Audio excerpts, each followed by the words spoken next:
I've got an update for you about OPT and a new USCIS policy. Check out our video. You're going to file for correction to an error or something else. The flexible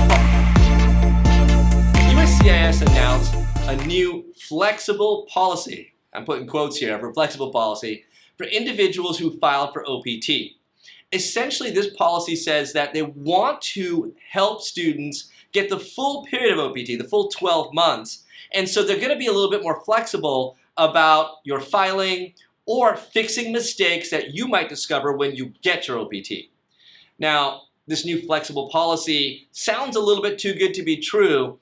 And let me explain to you some of the drawbacks and what you need to think about. Right away, you can start calculating in your head, if I graduate in May and my green card or my OPT work permit arrives in June, and then I find an error and I try to fix it, it takes me 3 or 4 months to fix it, you actually might lose time on OPT if you try to go for the fix, because you have to do 12 months within 14 months of graduating.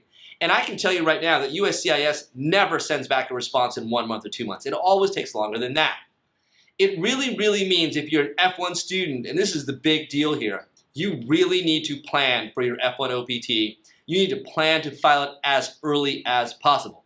As early as possible means what your DSO says and what they allow you to do. They have to file a form in SEVIS, they have to give you an I-20, and then you can file your OPT EAD request.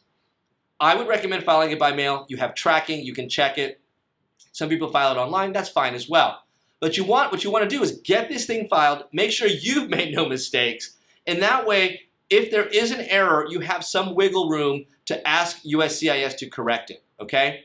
Keep in mind that if you have a 1 or 2 month error or something very small, I would tell you not to do that. I would tell you not to waste your time on that. I would suggest you get to work on your OPT, get that employer going, earn some money, build your career. 1 or 2 months is really not worth it with USCIS because it takes them so long to respond to stuff. If you have any questions about F1 OPT or you're unsure or don't understand something, hey, leave a comment down below and let us know what you're thinking, or leave your question for us. We like to use it to make new videos, help you guys out there, okay? Make sure to subscribe and hit the like button. Got to help us out with our Facebook algorithm. Thanks, everybody.